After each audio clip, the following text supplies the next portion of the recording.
Jharkhand contractors association के द्वारा जिले में स्थित एक निजी होटल में सोमवार को एसोसिएशन के अध्यक्ष प्रमोद कुमार की अध्यक्षता में निविदा की अनियमितता को लेकर प्रेस वार्ता का आयोजन किया गया। इस संबंध में एसोसिएशन के सदस्य जिले के सिविल सर्जन बोकारो से मुलाकात किया एवं निविदा से संबंधित सभी बिंदुओं पर जानकारी मांगी, परंतु सिविल सर्जन के द्वारा बताया गया कि निविदा की सारी शर्तों को उपायुक्त के द्वारा बनवाया गया है। मुझे इस संबंध में विशेष जानकारी नहीं, जिसके पश्चात एसोसिएशन के सदस्य उपायुक्त कार्यालय पहुंचे, लेकिन उपायुक्त क्षेत्र भ्रमण के लिए निकली हैं। जिस संबंध में एसोसिएशन ने प्रेस वार्ता आहूत कर पत्रकारों को बताया कि पूरी निविदा प्रक्रिया को देखने के बाद ऐसा प्रतीत हो रहा है कि यह निविदा किसी खास एजेंसी को लाभ पहुंचाने के उद्देश्य से बनाया गया है। ऐसा एजेंसी के अध्यक्ष प्रमोद कुमार के द्वारा निविदा प्रपत्र में दिए गए नियम एवं शर्तें तथा निविदा की अवधि के आधार पर बताया गया, जिसके अनुसार सामान्य परिस्थिति में जिस प्रकार से अति अल्पकालीन निविदा प्रकाशित कर मात्र 10 दिनों के अंदर, जिसमें 5 दिनों का होली जैसे महान पर्व एवं रविवार का अवकाश है, एजेंसी के चयन हेतु जिस मापदंड को आधार बनाया गया है, उससे ये प्रतीत होता है कि निविदा समिति जिस किसी एजेंसी को चाहे कार्य आवंटित कर सकती है। इसके लिए 50 नंबर का एजेंसी के कार्य प्रस्तुतिकरण निर्धारित किया गया है, जो सामान्यतः अब तक के किसी राज्य की किसी निविदा में नहीं पाया गया है। स्वास्थ्य विभाग झारखंड के द्वारा विगत कई वर्ष पूर्व मॉडल निविदा डॉक्यूमेंट सभी जिलों को उपलब्ध कराया गया है। इस संबंध में एसोसिएशन के अध्यक्ष श्री कुमार ने बताया कि उपायुक्त से ईमेल के माध्यम से पिछले दिनों 12 मार्च को मिलने का समय मांगा गया, परंतु इस पर उपायुक्त का किसी प्रकार का जवाब नहीं प्राप्त होने के कारण प्रेस वार्ता के माध्यम से इस पूरी अनियमितता का खुलासा किया गया। इस अवसर पर सचिव श्रवेश सिंह मौजूद थे। बोकारो जिले में मैन पावर आउटसोर्सिंग का काम स्वास्थ्य विभाग में चल रहा है। इसके संबंध में हमारे पास कुछ एजेंसियों की शिकायतें आई हैं और उन्हीं शिकायतों के संबंध में आज हम लोग यहाँ आए थे, जिसमें कि सिविल सर्जन महोदय से हमारी मुलाकात हुई है। उन्होंने बोला कि इसमें मेरा कोई रोल नहीं है, ये जो भी है उपायुक्त महोदय के निर्देश पे हुआ है। हम लोग उपायुक्त महोदय के कार्यालय में गए थे, परंतु उनसे मुलाकात नहीं हुई है। जानकारी मिली कि वो कहीं फील्ड में है। तो इसी विषय पर हमने एक प्रेस कॉन्फ्रेंस रखा है कि जो निविदा में अनियमितताएँ और जो निविदा प्रक्रिया जिसकी जो के लिए जो तरीका अपनाया गया है वह सरासर गलत है, और जिस परिपाटी की शुरुआत उपायुक्त महोदय करने जा रही हैं, यह एक राज्य सरकार को बहुत बड़ा चैलेंज है, क्योंकि राज्य सरकार सभी विभागों के संचालन के लिए अपने अधीनस्थ एक मुख्यालय काम जो उनके यहाँ कार्यरत होते हैं, जिसमें कि सचिव और प्रधान सचिव स्तर के अधिकारी कार्यरत होते हैं, जो बाकी सभी जिलों में नियुक्त अपने अधीनस्थ अधिकारियों को निर्देश देते हैं, उनके निर्देश पर ही सारा काम होता है। परंतु बोकारो की उपायुक्त महोदया ने स्वास्थ्य विभाग के प्रधान सचिव के आदेश को निरस्त करते हुए, उसकी अवहेलना करते हुए सारा अधिकार अपने हाथ में लेकर के और अपने मन माफिक और अपने तरीके से यह टेंडर निकाला है, जिसमें कि उन्होंने इस टेंडर के में जो शर्तें दी गई हैं उसके अनुसार ये पूरा पावर जिला प्रशासन को,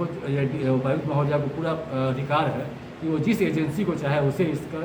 कार्य आवंटित कर सकती है, जो कि सरासर गलत है और ये नहीं होना चाहिए। मतलब किस तरीके से नियम विरुद्ध है? मैं आपको बिंदुवार इसके बारे में पूरा वर्णन करता हूँ।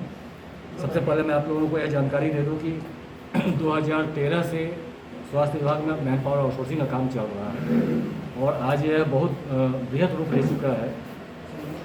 हम यहाँ तक कह सकते हैं कि राज्य का स्वास्थ्य विभाग मैन पावर की आउटसोर्सिंग व्यवस्था पर पूरी तरह से निर्भर हो चुका है। इसका सालाना बजट करीब 200 करोड़ से ऊपर का हो गया है। इसके लिए 2015-16 में जिस समय कि के विद्यासागर साहब सचिव थे, प्रधान सचिव थे विभाग के, उन्होंने एक मॉडल टेंडर डॉक्यूमेंट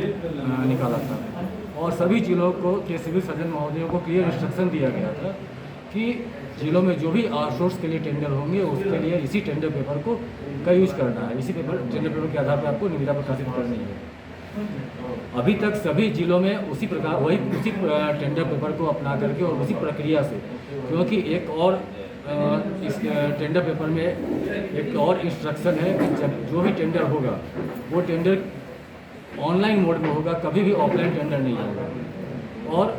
सभी जिलों के सिविल सर्जन महोदयों को बीच बीच में इसके लिए प्रधान सचिव के द्वारा निर्देश दिया जाता रहा है और उन्हें इसके विरुद्ध जाने पर में कार्रवाई की भी सूचना दी जाती है कि आप मॉडल टेंडर पेपर का ही पालन करेंगे और ऑनलाइन टेंडर करेंगे। अभी तक किसी भी जिले ने प्रधान सचिव महोदय के आदेश की अवहेलना नहीं की है, परंतु बोकारो जिले में यह पहली बार ऐसा किया जा रहा है कि एक टेंडर पेपर कहाँ से आया इसके बारे में कोई जानकारी नहीं है। ये आरएफपी किसने तैयार किया, किसके द्वारा तैयार किया गया, कहाँ से दिया गया, इसके बारे में कोई जानकारी नहीं। आज तक स्वास्थ्य विभाग में इस तरह का निविदा प्रपत्र का इस्तेमाल किया गया है और न ही इस प्रक्रिया को कभी अपनाया गया है। सबसे बड़ी खामियां तो निविदा प्रपत्र में जो खामियां हैं, इस की शर्तों के अनुसार उपायुक्त महोदय ने एजेंसी चयन का पूरा अधिकार अपने पास रखा है। ये हम इसलिए कह सकते हैं कि जो इन्होंने एजेंसी के चयन का क्राइटेरिया रखा है, इसमें उन्होंने 50 नंबर कंपनी के डॉक्यूमेंट्स पर रखा है और 50 नंबर एजेंसी के द्वारा जो काम किया जाएगा उसके लिए प्रेजेंटेशन मांगा गया है, उस प्रेजेंटेशन के आधार पर किया गया है। यह कोई भी व्यक्ति समझ सकता है कि प्रेजेंटेशन पे 50 नंबर क्योंकि उस प्रेजेंटेशन का कोई औचित्य नहीं होता है और उस पर मार्किंग देने का कोई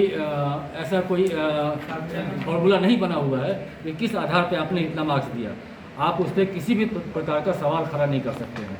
आप जिस एजेंसी को चाहे उसे जितना मार्क्स दे करके हाईएस्ट मार्क करके आप कार्य आवंटित कर सकते हैं। तो आपको लग रहा है कि साजिश रच के किसी को लाभान्वित करने के लिए काम किया गया बिल्कुल है? तो आपका एसोसिएशन इस विषय पर क्या करने जा रहा है? बिल्कुल, ये पूरी तरह से साजिश के तहत किया गया है और मैं अभी सार्वजनिक तो नहीं कर सकता हूँ, लेकिन मुझे गुप्त रूप से जानकारी मिली है इसके बारे में कि किस एजेंसी के लिए किया जा रहा है। मुझे इसकी भी जानकारी मिली है, जिसके संबंध में मैं कल स्वास्थ्य विभाग के प्रधान सचिव महोदय को एक बंद लिफाफे में सारे नाम उन्हें प्रस्तुत करूंगा। नहीं तो अभी और आपका क्या एक्शन होगा इस पर? और इसके संबंध में मैंने स्वास्थ्य विभाग के प्रधान सचिव महोदय को मैंने सारी शिकायतें उन्हें मैंने दर्ज करा दी है, परंतु उपायुक्त महोदय ने इस निविदा को निस्तारित करने के लिए ऐसे समय का चयन किया है जिसमें कि आपके पास किसी प्रकार का कार्रवाई करने का कोई हथियार नहीं था।